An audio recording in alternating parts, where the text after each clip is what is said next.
Hi, this is Brian Sapien of the Rational Response Squad. The show you were about to hear is my favorite one that we've done so far, featuring Luigi Cascioli, a man who I've been helping for the last 5 years now spread the word about his lawsuit and get some book sales so that he can afford to pay for the lawsuit that will present criminal charges to those who are espousing that Jesus Christ existed historically, essentially defrauding and swindling those who are led to believe that Jesus Christ was a real historical figure.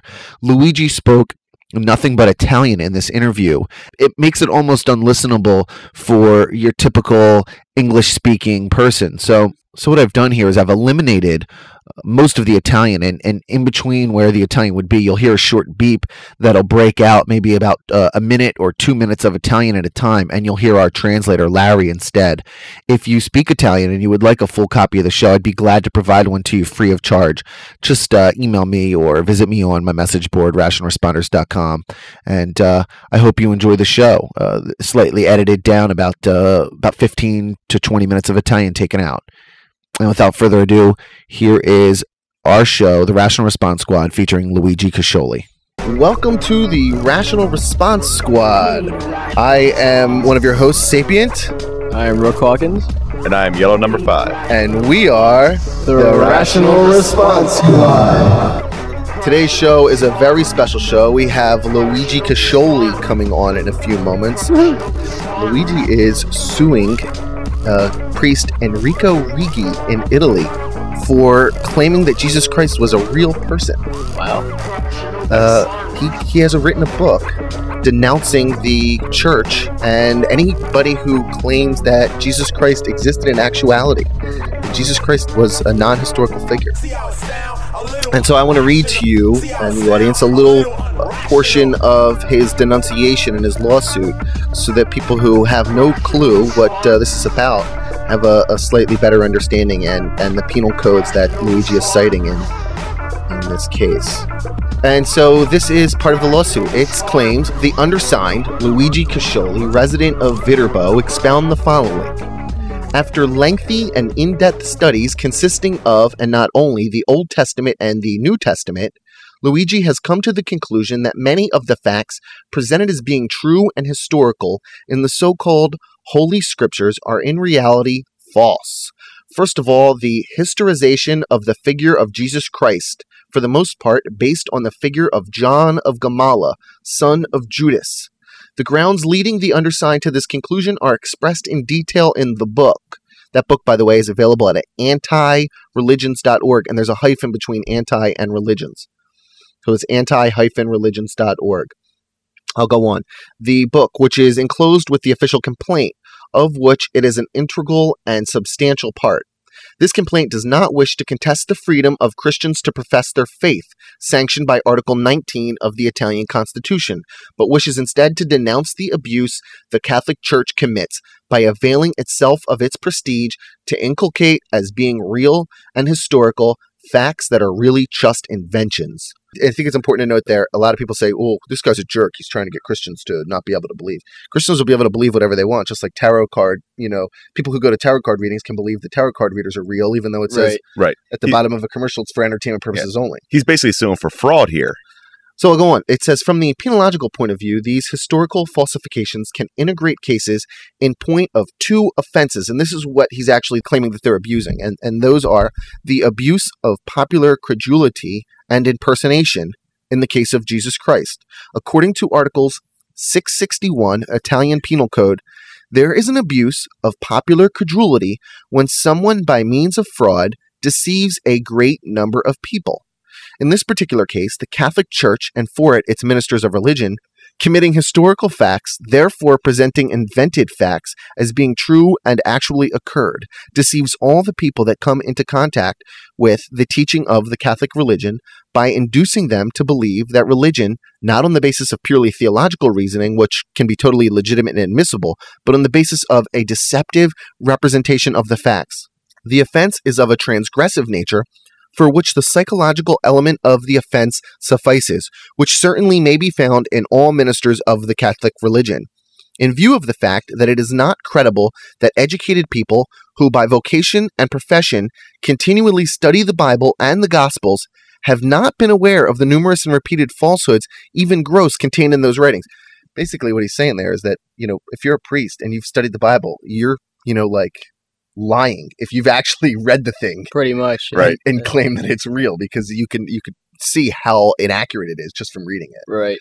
Right. I mean, if you haven't read the Bible and are now, if you've read the Bible and you're not an atheist, you're basically intellectually dishonest. Lying to yourself. Or an idiot. Yeah.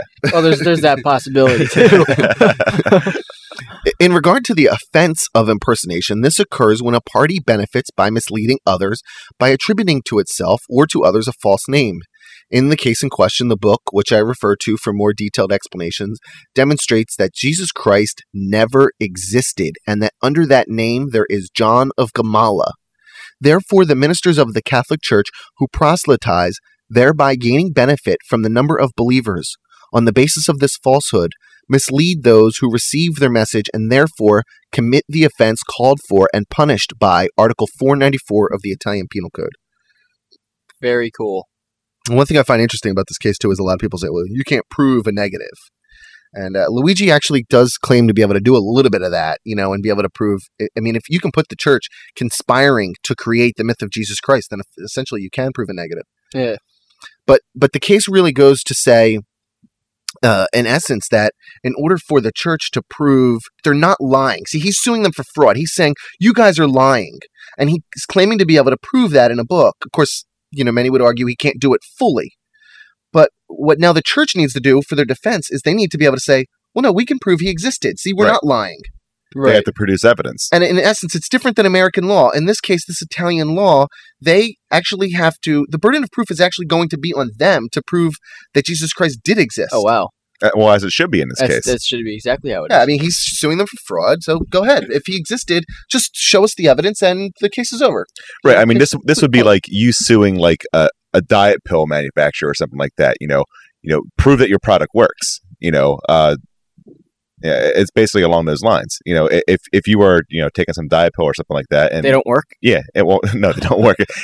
We'll get into that in like another show, like whole holistic medicine thing. But one of the irrational precepts. But if you're taking this herbal supplement or something like that, it's and it's not FDA approved or something like that. Like you gotta back up your claims. Honey, throw out the metabolite. No, I'm just kidding. She doesn't have metabolite. Does she use meth? I thought that was somebody you know. It's Mike. No meth. So Luigi, as far as I know, doesn't speak much English. In fact, he doesn't speak any English as far as I know, but I think he probably speaks a little bit. And because of that, we have a good friend of ours. He's an honorary member of the Rational Response Squad. He goes by the name of Left of Larry on various message boards, and he will be our Italian to English, English to Italian translator, and he joins us on the phone now. Larry, how you doing, buddy? I'm doing well. Good to be here. Good to have you. Hey, Larry. Thanks a lot for doing this for us, Larry. Oh, no problem. So let's get the man, the myth, the legend, Jesus? Yeah. Luigi Cascioli on the line with us. So, in fact, we'll take a quick commercial break. You can visit us at www.rationalresponders.com. Come to visit us in the chat room at www.rationalresponders.com during every broadcast of our show on freethoughtmedia.com, revereradionetwork.com, and atheistnetwork.com.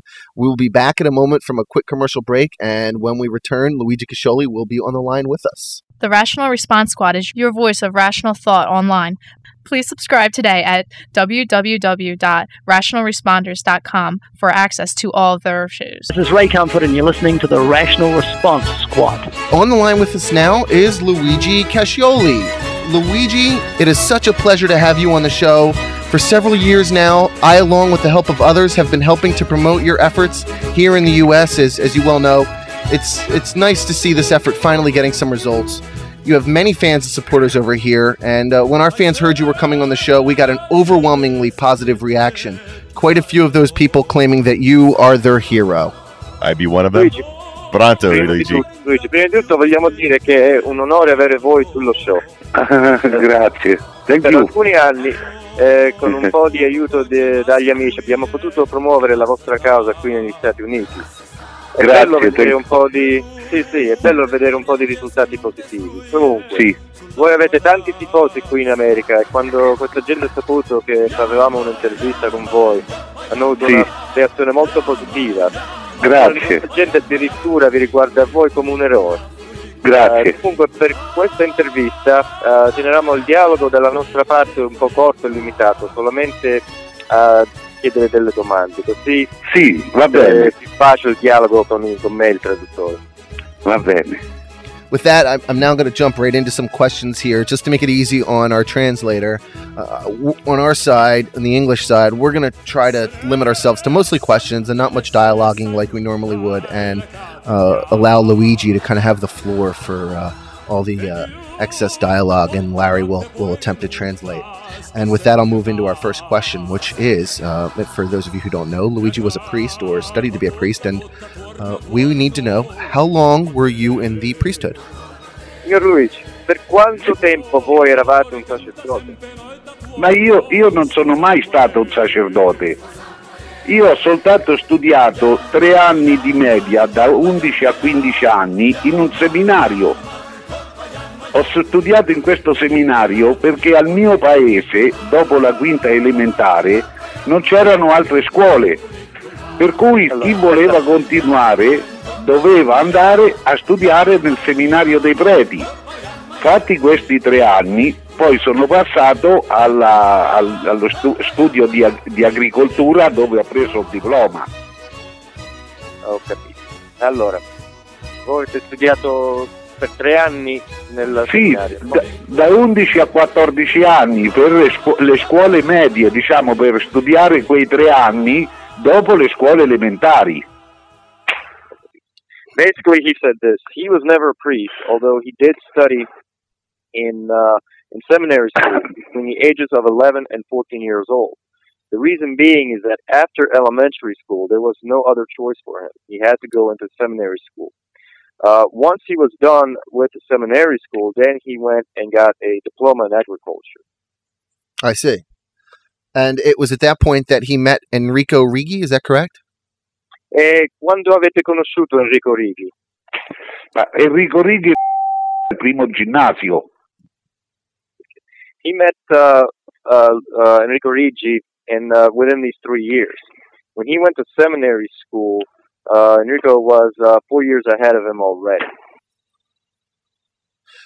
Does he have a personal vendetta against Enrico Righi, or is his vendetta against all of those claiming that Jesus was historically factual? I thought you didn't know any Italian. Vendetta is an Italian word. You're learning. Signor Luigi, avete voi una vendetta personale contro Enrico Righi, oppure avete voi una vendetta contro la Chiesa Cattolica in generale? No, io non ho persona come ministro. Okay, he said that he has no personal vendetta against Enrico Righi. As a matter of fact, after he left the seminary, he didn't really have any contact with Enrico Righi until he was 44 years old, and he actually had to struggle to remember who this person was. He doesn't have a personal vendetta against Enrico Righi. He has a rancor or a hate towards mainly all religions, but mainly for personal reasons, the Christian religion. And so his suing the church has nothing to do with Enrico Righi. He's just suing him in his name.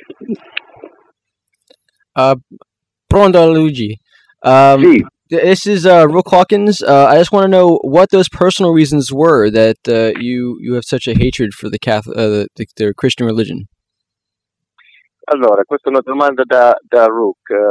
Vuole sapere lui quali sono i motivi per avere questo odio per la Chiesa cattolica o cristiana? Beh, i motivi sarebbero generalizzati all'evoluzione sociale. Okay. He said that, well, there could be made a lot of generalizations on all the religions and why he has this hate for them. But basically, he's saying that religion, what it has done in the past, the hypocrisy, the ignorance, the all the bad things that religion has made happen throughout history, is as good as any, he says, for him to hate it. He thinks that if religion were to be eradicated, society would evolve in such a fast and positive manner. He says one of the things is basically, he says, the history of it and what it has led us today. You've seen homicide and blood spilled over religion. And all that makes him very, very angry and odious of the Christian religion, but not just the Christian religion, but all of the Western religions. That begs the question, and I've heard it many times, why isn't he suing any other religions? Allora, signor Luigi, perché voi non avete fatto una causa contro, diciamo, altre religioni? Prendiamone una per volta, tutte in ufficio di un uomo morto sulla croce. Seguite? Sì, seguite. Allora, he said, the reason why, he said, well, first of all, let's all take these out one at a time. He said, and he says, the reason why the Catholic Church is because it's obviously the weakest one.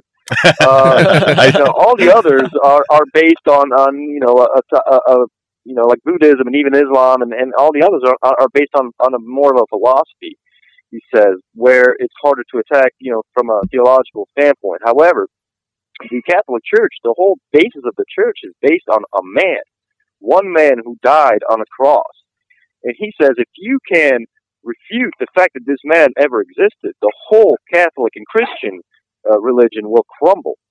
The whole point of the Christian religion, he says, is based on the fact that a man died on the cross to absolve us of our original sin. That's the basis of Christianity, he says. So you attack that, you prove that if you can show in any courtroom that man never existed, then the whole church has got to fall. Okay. At what point did he realize that the Bible was false? Signor Luigi, a che punto Sì. avete riconosciuto che la Bibbia non era verità, diciamo? Ma a che punto della mia vita, dell'età? Della vostra vita, sì.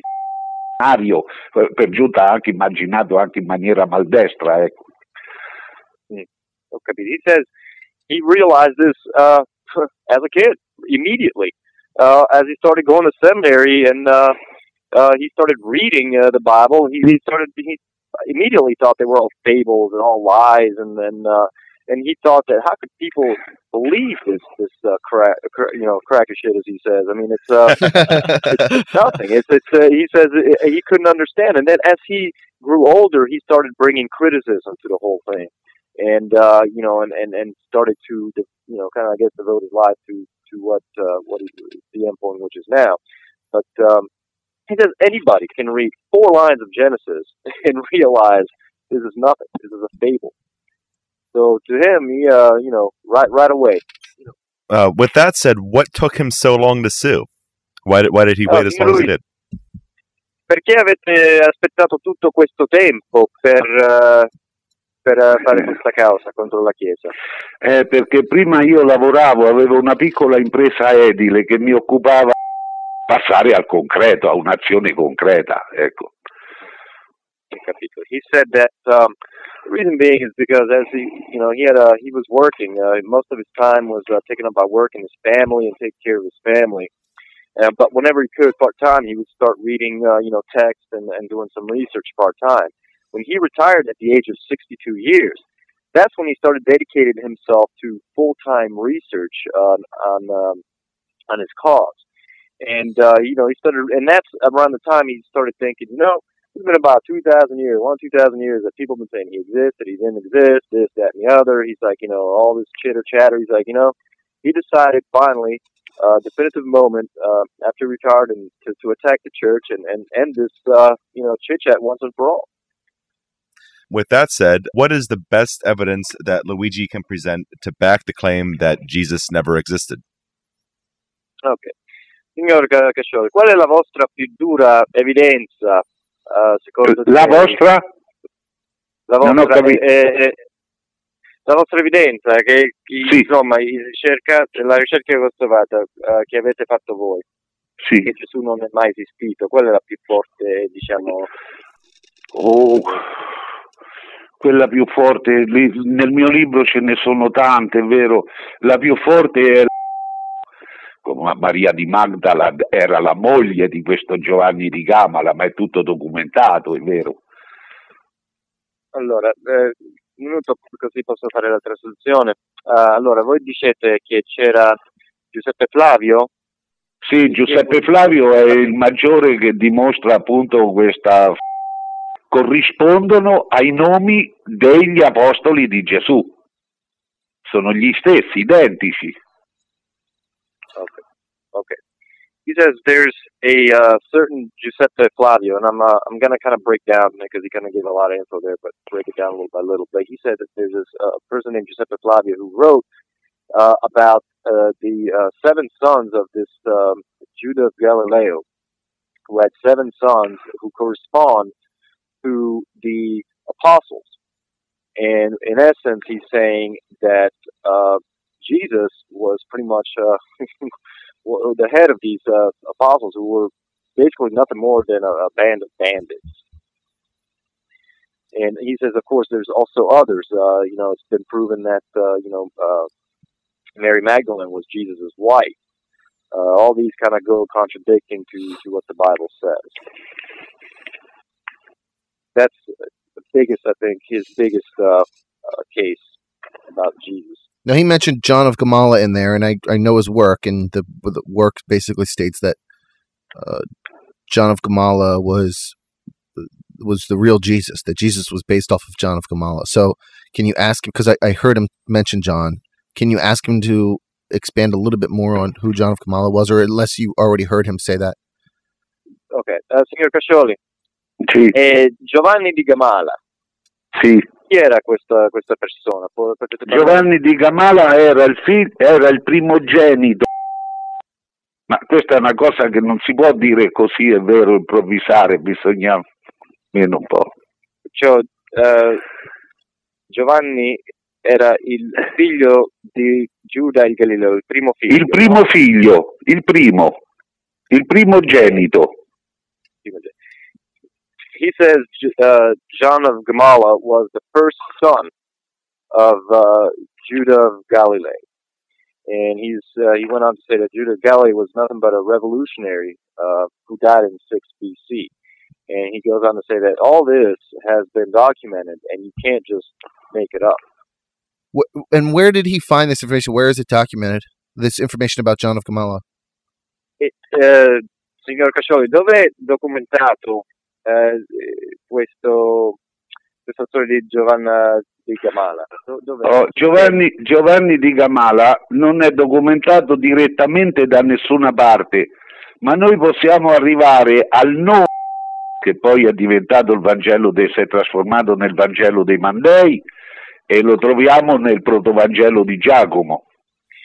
He's saying that the name Giovanni of Gamala, you can't find it documented by the original person who wrote about this, Giuseppe Flavio. He says, however, you can find it, and you can make the connections, basically connecting the dot, and you can derive that name by studying, and I guess this is where his book really gets into the detail of it, by studying some of the Second Testament in the Bible. I think he was by Second Testament. He means New Testament. Yeah, there's he's talking about some of the books. I'm trying to translate what the exactly evangelical books he was talking about. That's fine. You're doing great. Yeah, when he says Giuseppe Flavio, he's talking about Flavius Josephus. Okay, that's who he's translating. Okay, I believe so. Yes. I just wanted to ask you if you could ask him where in Josephus this is located, so I can. Well, he said that you wouldn't find it written in the works of Josephus. No, he said that you would have to find it connect through, the dots. Connect the derivation by studying the evangelical books of Signor Cascioli. Sì. Il libro evangelico di Giacomo e qual era l'altro? È il protovangelo di Giacomo, poi c'è il Vangelo dei Battisti e il Vangelo dei Mandei, però di questi ci sono dei frammenti, per cui bisogna studiare Perché se io li divulgo adesso, poi dicono che io ho copiato da loro, perché poi loro li scrivono. Okay. Mi ha capito? Io non posso pronunciarmi troppo.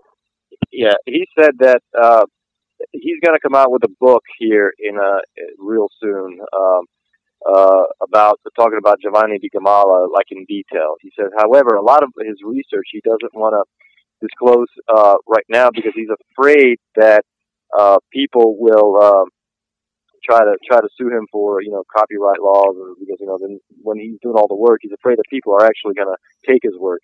And so until he publishes his book, he says he's going to try to keep a lot of his research a bit on the secret side. However, he did say that his book will be coming out soon, describing in detail everything about Giovanni of Gamala and all the connecting of all the dots that he found, because that name, he says, is not directly listed under that what he calls Giuseppe Flavio. However, he does say that if you read a lot of the in the Bible, I'm trying to translate Giacomo, one of the books. Giacomo would be translated as. That's what I've been actually trying to find.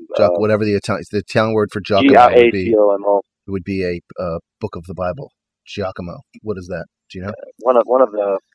Why don't you just look up like Giacomo online and see if there's you can see if you can find what name of that is in English. Yeah. Was that going to be John?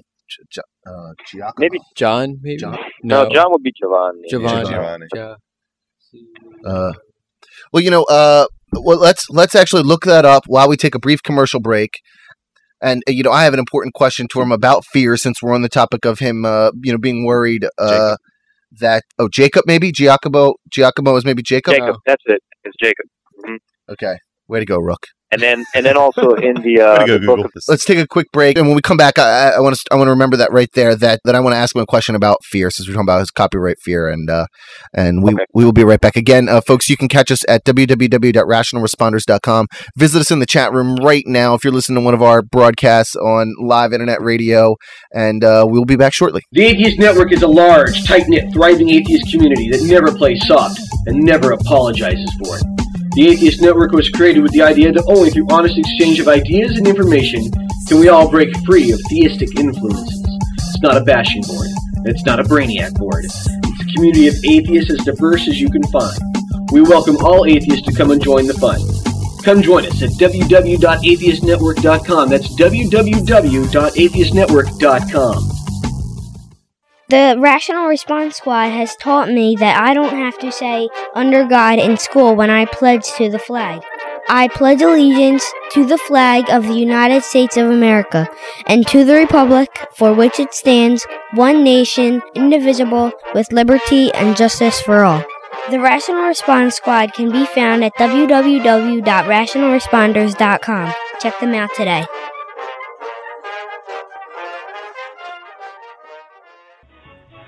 Hey, did you hear that new episode of the Rational Response Squad? No, I was busy watching Pat Robertson. That is one of the Rational Response Squad's irrational precepts, right? Huh? Exactly. No, wait. What are the irrational precepts? Go to www.rationalresponders.com to find out now.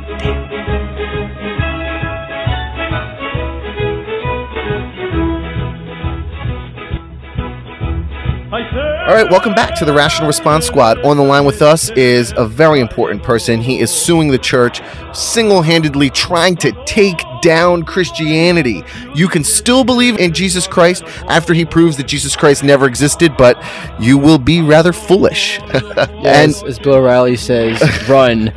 Yes, Bill O'Reilly says run when you have no evidence. And when you encounter a person like this in your life, ladies and gentlemen, run.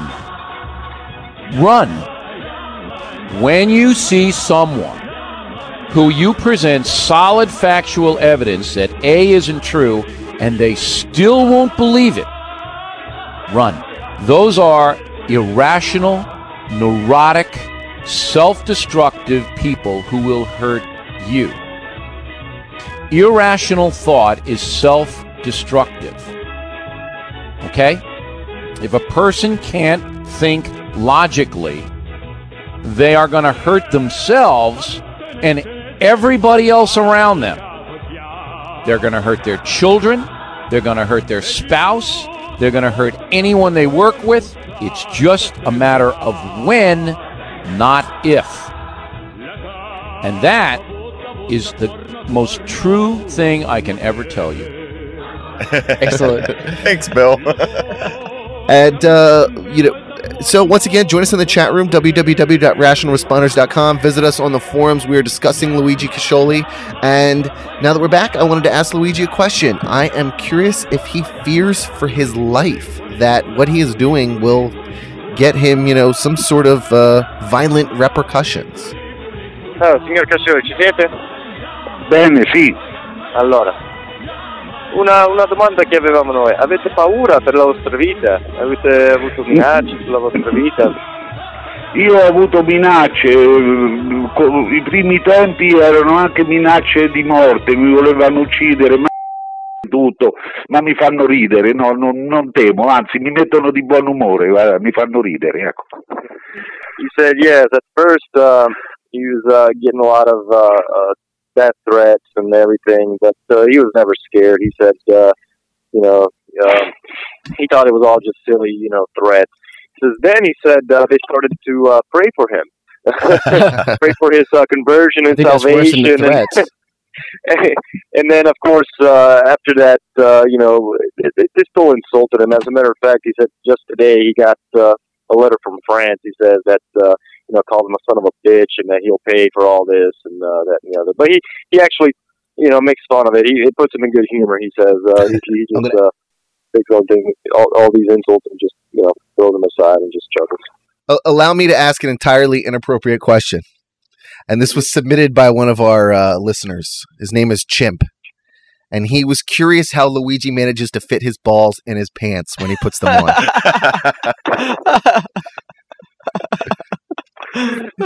Grande. And let him know that we know ahead of time it's an inappropriate question. Signor Cascioli, abbiamo una domanda un poco per fare ridere. Uno dei nostri ascoltatori ha chiesto perché qui in America si usa quando uno ha proprio delle palle grandi, no? Dice com'è che ci entrano le vostre nei vostri pantaloni? Avere proprio questa io vado avanti, poi io non vedo tutto questo coraggio che mi danno, perché in fondo io non volevo darvi una notizia che siete i primi a saperla. Allora, aspetta un minuto prima che va avanti. He said that first off, he's like, he's really not all as courageous as everybody makes him sound. He's like, he has no. He said he has nothing to lose. He's like, his family's, he's retired. He's, lived a good life. I mean, he's just, he's not afraid. And really, he says all these people that threaten him is like, they better, watch themselves, away from all these threats. He's, as I say, the man has not much to lose. But he says he has some news that we are the first to hear. Oh, so, wow. Excellent. Let me insert some breaking news story sound clip right here. You are listening to The Rational Responders. Visit us at www.rationalresponders.com, where you can hear, first and foremost, the only people in the world to bring you this information. Luigi Cascioli has just announced. Larry, take it away. Ok, allora, andate avanti con questa notizia. Allora, voi sapete che dopo l'ultima udienza che c'era del 27 gennaio, la mia denuncia è stata definitivamente respinta e oggi è partita la denuncia, il ricorso presso il Tribunale di Strasburgo, quindi si aprirà adesso il processo a Strasburgo. Okay. Well, this is good news. He said that, as you guys know, on the 27th of January, he finished his cycle of in the courts in Italy. And, of course, as you guys know, he appealed to the courts of human rights in Strasbourg, right? Well, today, as of today at 4 o'clock, this lawsuit, the appeal got pushed forward. And he picked up a very famous international lawyer called De Stefano. And I don't know if you guys have heard of him, but he was one that was in in the lawsuits involved with Milosevic and even Saddam Hussein. Oh wow, he's so famous he only needs one name, Exactly. right? It's awesome. It's like Diddy. Here. He's DeStefano. That's great news. Yeah, so he's picking up his lawsuit, and he will be defending him, Luigi Cascioli, in a court in Strasbourg. This got kicked off today at 4 p.m. Italian time. That is excellent. So that was 2 hours ago, and I'll have to cut out this clip and get it out ahead of time because this show won't be edited properly and ready for air for at least a week. But yeah, we'll release that information. That's great.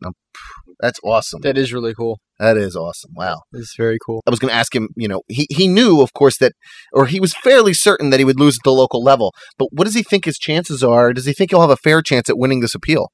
Signor Cascioli, noi abbiamo creduto che voi sapevate che perdevate proprio nel tribunale in Italia, no? Perché c'è. Sì, era sicurissimo. Era sicurissimo, sì. Sicurissimo si sapeva. Si sapeva. Ma vogliamo sapere noi voi cosa credete che la vostra speranza di vincere in Strasbourg? C'è la speranza di vincere perché certo è una cosa un po' enorme, troppo grossa. E in questo dubbio comincia il crollo della Chiesa. Ecco.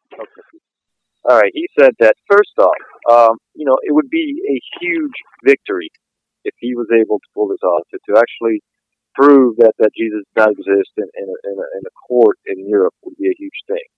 He says, and it is possible.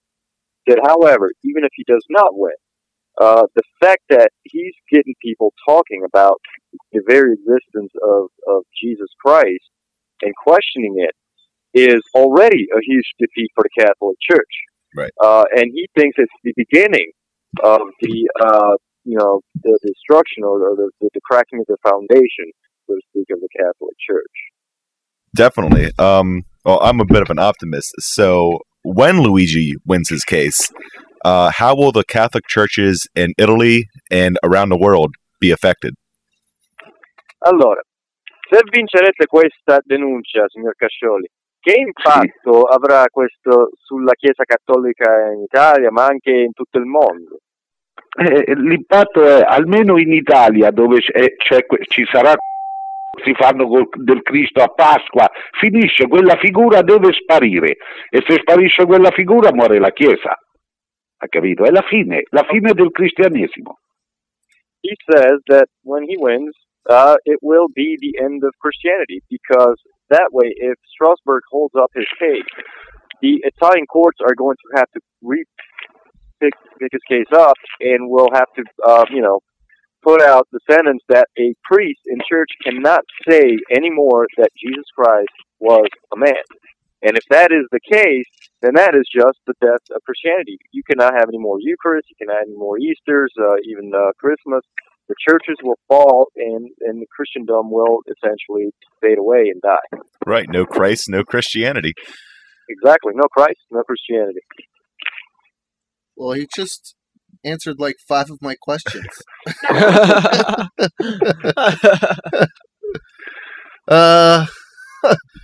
Well, that's the end then. Larry, you know the questions ahead of time. He just answered we're looking at the list. Yeah. He just answered, if you win, will all the Catholic churches around the world be affected? When you win, how will the church be impacted? What will they have to do to be following the law? How do you think the church is going to react if you successfully prove? Okay, there's a good one. How does he think the church is going to react if he's able to successfully prove that Jesus was a myth? Signor Cascioli, un'altra domanda. Come credete che la Chiesa, diciamo anche il Vaticano, reagisce se voi vincete? Non lo so, questi sono affari loro, Io non lo so. Mi temono, He said, he said, first off, that's their business. He doesn't know what they're going to do. He said, but what can they do? If the law becomes the law, they're going to be forced to abide by it. And but he said that he knows an acquaintance works at the Vatican, and according to this guy, he said that he comes up to Luigi Cascioli and says, "Man, you are creating a ruckus in the Vatican." He says, "Everybody is talking about you. Everybody, you're just causing a lot of problems for the Vatican right now." And his name apparently is is at the front user within the Vatican. That's very cool. You know, That's and Luigi Cascioli says, and they know this. They fear me. He says they fear me because they know that what I am doing can lead to, you know, everything that he has mentioned before. And so they are fearing him, and he is being very well, you know, discussed within the circles of the Vatican. Well, you know, speaking of the Vatican, the Catholic Church is big business, a lot of money in it. If he wins his case, would people be able to sue and get the money that they've given to the church back? That's a great question.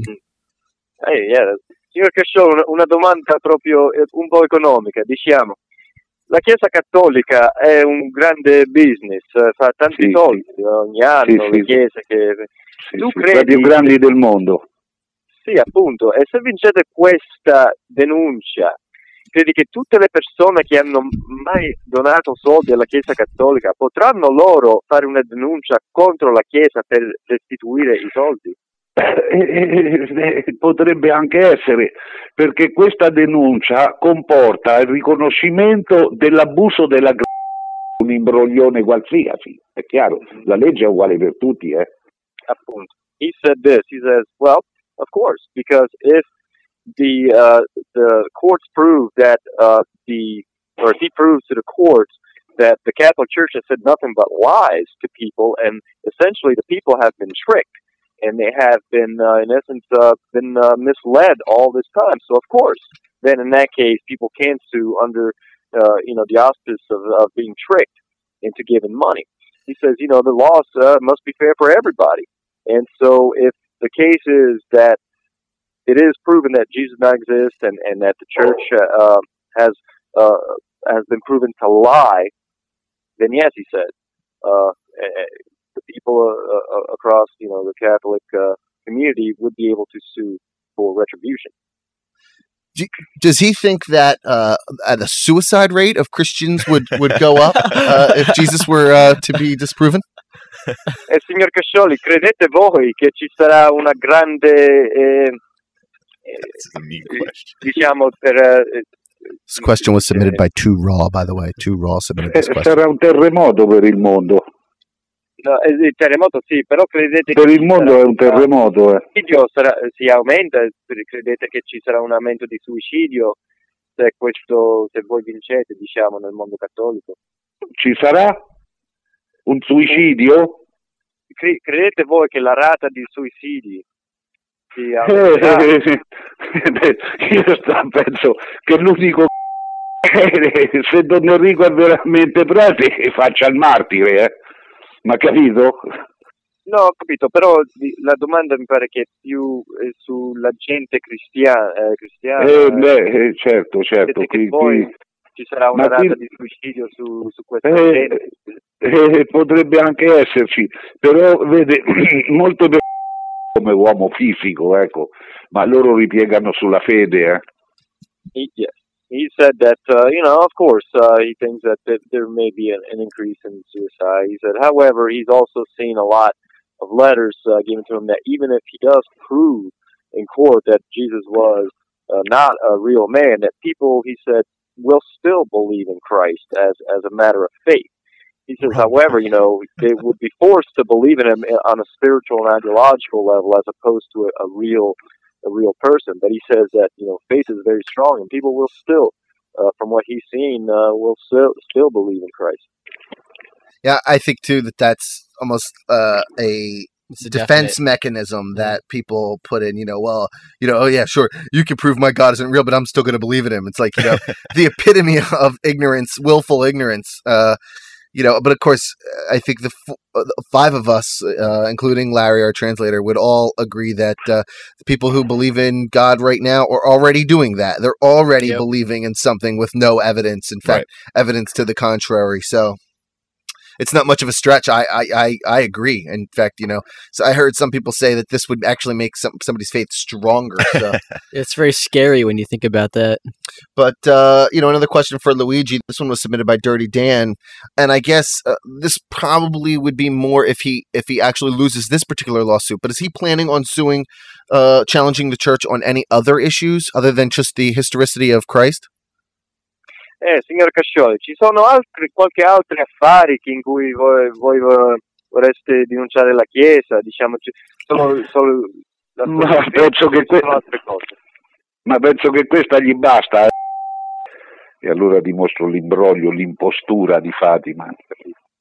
He said, well, basically, what else is there? I mean, he said that's pretty much, you take out the foundation of Christ and that's it. I mean, there's really nothing much else you can sue them for.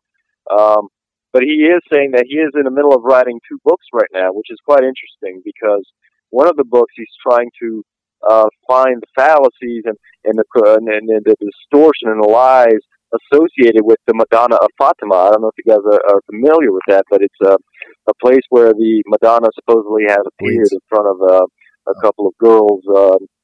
I think they were farmers or something, and I think it's in Europe. I believe Spain, but I could be wrong. But anyway, and he's writing a book showing how that was all made up by the Catholic Church, and he wants to show how far they would go to convince people, to lie to people and to just mislead them.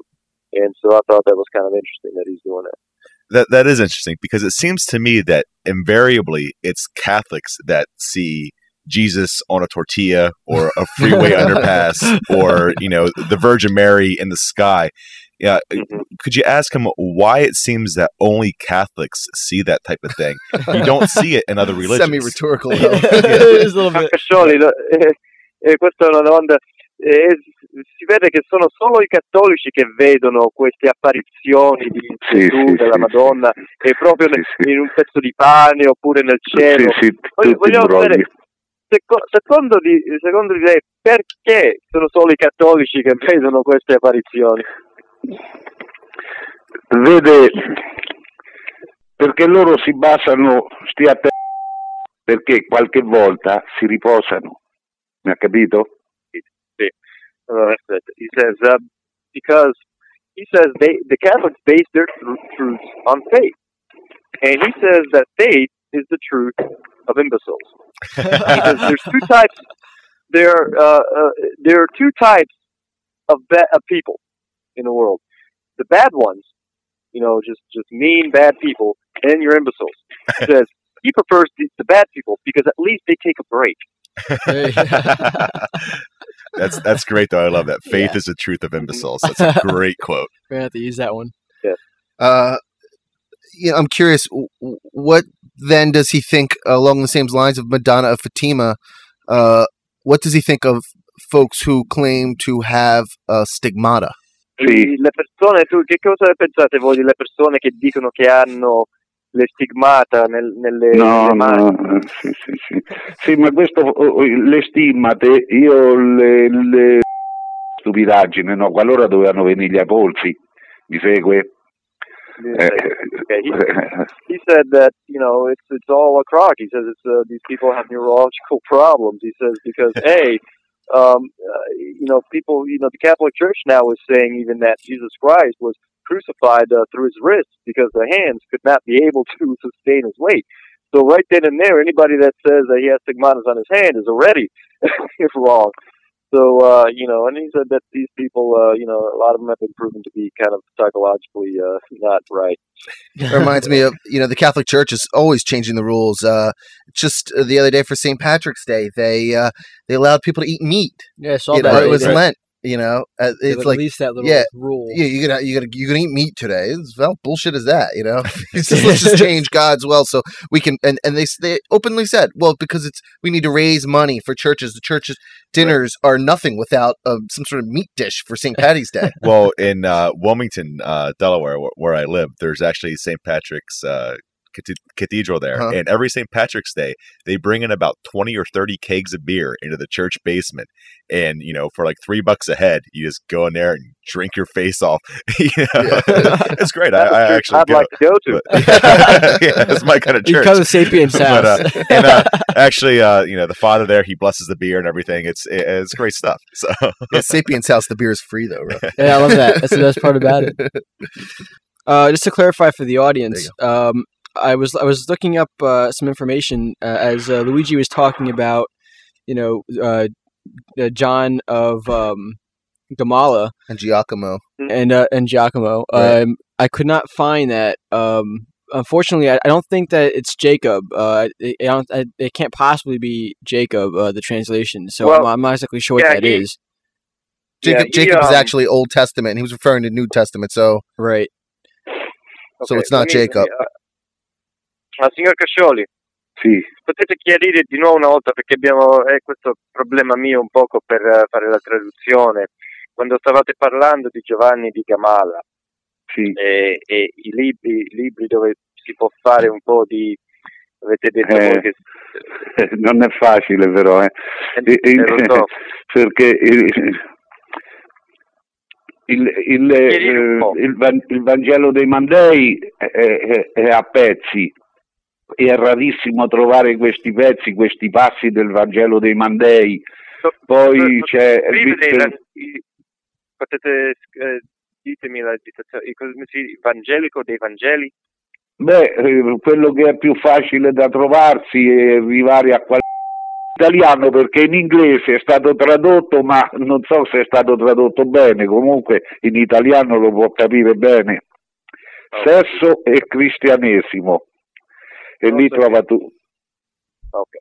All right. I do want to make a correction here, and that was that on my part only because I wasn't exactly sure what he was talking That's about. fine. But he said that he had derived not from the Bible. I want to make that clear. It wasn't in the Bible. Okay. It's pieces of documents called and I'm sorry, I'd have to do some research on this online, and I'm sure that maybe we can get this out to the audience and they can look it up themselves. But based on the research he says first of all, it's very hard to come to this conclusion because it takes years of trying to connect the dots. And that's where, that's why he spent all this time putting his case together.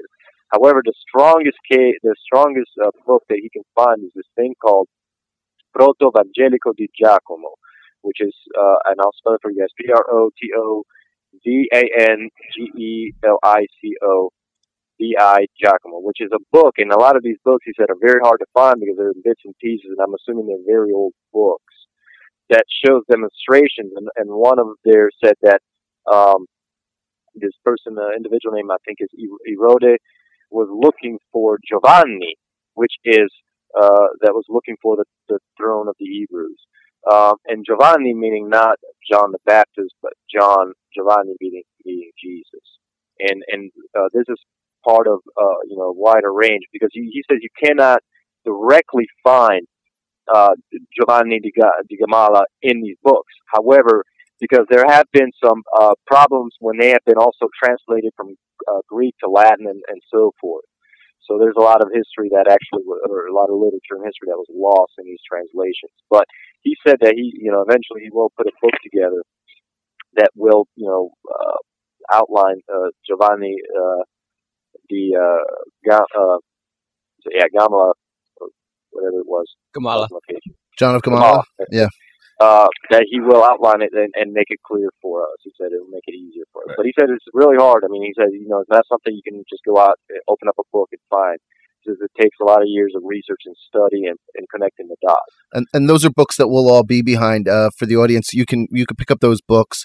And actually, right now, it's only the one book, The Fable of Christ, which is the book that was written to submit to the court for the lawsuit. And that the sale of that book helps support the lawsuit. So, please pick up your copy of the book. They now accept PayPal, something that Luigi didn't have for the last 4 or 5 years. He just started recently accepting PayPal. Once again, you can go to antireligions.org, and there's a hyphen between anti and religion, so it's anti-religions.org. And pick up your copy of the book today. And when the new books come out, definitely pick those up as well. Yeah, I'm definitely looking forward to those because it's a line of evidence that I'm personally not familiar with. So I definitely want to see what he has to say. Yeah, and when most people, how those dots are connected. Yeah, when most people accuse him of not being able to prove a negative, they're like, well, you can't prove a negative, and he's going to write about how you prove that this guy Jesus Christ didn't exist. So you've got to pick up the book, you got to read it, or else you're just ignorant for claiming that he can't prove that Jesus didn't exist. I mean, how do you know if you don't read it? So pick up the books. The worst that could happen is you'll become a little smarter. I think that with that said, we probably should allow Luigi to go. Could you ask Luigi if he has anything that he wants to say in closing? Sure. Signor Cascioli. Sì. Allora, vi vogliamo ringraziare molto per aver fatto questa intervista con noi. Io vi ringrazio. Siccome però volevo dire adesso con questo, perché io ho una pensione, vivo di una pensione, è vero? Le spese per Strasburgo sono fortissime, divulgate il mio libro. È l'unico modo che io ho per vendere e guadagnare, mi ha capito? Io non ho altre entrate. No, già abbiamo dato questo dove ecco, divulgate il libro, il mio sito, l'acquisto, e questo è il più grande regalo che potete farmi. Yes, he said that, and I know you mentioned this already, but I'll just re-stress. He says, he's in pension right now, so he really doesn't have a lot of income, and this lawsuit has been very costly, and it's going to be even more costly because of, going to Strasbourg and, everything. So he says the best gift we can give him is to purchase his book and, help him out a little bit, pay for this lawsuit. See, now you heard it twice, and you're going to hear it a third time. Go to anti-religions.org and buy the book now, or Brian 37 will force you to smell his dirty socks. It's worse than death. So, yes, thank you very much, Luigi. Arrivederci, Luigi. Grazie. Ciao, grazie. Arrivederci. Ciao. Arrivederci. Ciao. Wow, guys, that was pretty freaking cool. That was awesome. Exclusive stuff, too. Yes, very exclusive. You can only get it here. At Rational Response Squad. Larry, thanks so much, man, for coming on. We really appreciate it. Thank you, Larry. That was awesome.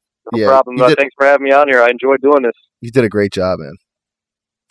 Thank you.